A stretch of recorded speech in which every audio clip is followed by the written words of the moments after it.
Nag-ala Dikembe Mutombo ang player na to ng Boston. Madugo ang nangyari sa Game 5 ala Dennis Rodman naman. Si Jaylen Brown napaaway pa kay Josh Hart. Hype na hype yung crowd sa nangyari. Game 5, no Jason Tatum, naoperahan na si JT sa New York. Nagkapitalize ang Boston Celtics kay Derek White kung saan nagtala ng 4 3-pointers si D. White dito mga idol sa first 7 minutes. And how about this floater by Jalen Brunson in front of Kristaps Porzingis, the 7-footer?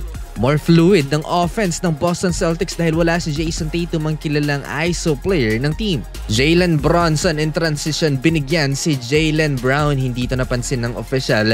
Downhill nadali si Josh Hart ng siko ni Luke Cornett. Punit yung balat ni Josh Hart, tagaktak yung dugo mga idol.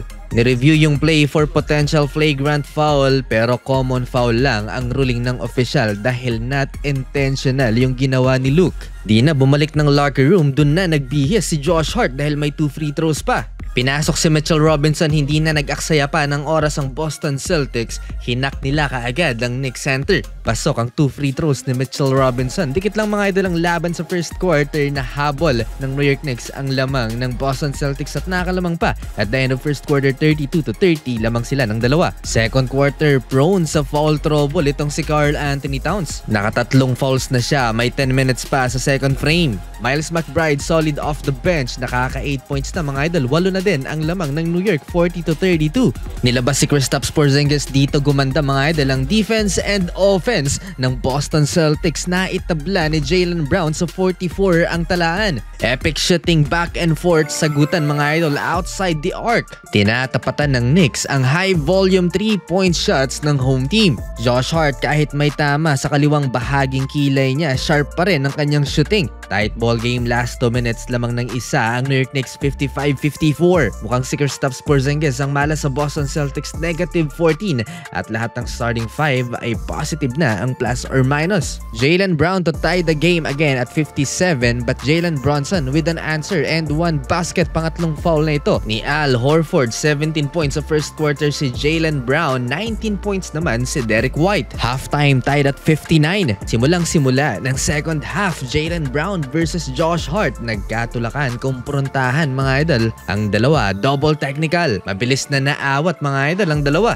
Solid sa pagsisimula ng second half si Josh Hart. 8 straight points mga idol ng New York Knicks ay nagmula sa kanya. Mala Dennis Rodman ang hustle nitong si Jaylen Brown mga idol. Sinave yung bola kahit pumailalim sa bench ng Boston. Buhat ni Josh Hart ang visiting team. Siya ang unang umabot ng 20 puntos para sa New York. Pinangko sa start ng third quarter si Kristaps Porzingis with 1 point lamang sa first half. Anyari kay Karl Anthony Towns, 2 beses nang nasupalpal na mamagana ang lamang ng Boston Celtics. So far hindi pa nakakapagtala ng puntos lahat ng players maliban kay Josh Hart para sa New York. Dito yan mga idol sa third quarter. Cornett with his third block shot, na suffocate na ang New York. 13 points na ang inahabol ng Knicks matapos ang 3-pointer na to ni Peyton Pritchard, 81-68. Saktong 6 na minuto sa game clock mga idol sa third quarter, Jalen Brunson with his first field goal dito sa second half. Lamang ng malaki ang New York Knicks, nag-hack ang Mitchell Robinson sila mga idol. Praktisado, 6 out of 6 from the charity stripes. Problema pa ng New York, 5 personal fouls for Brunson, 4 naman kay Karl Anthony Towns. Mala Dikembe Mutombo itong si Luke Cornett,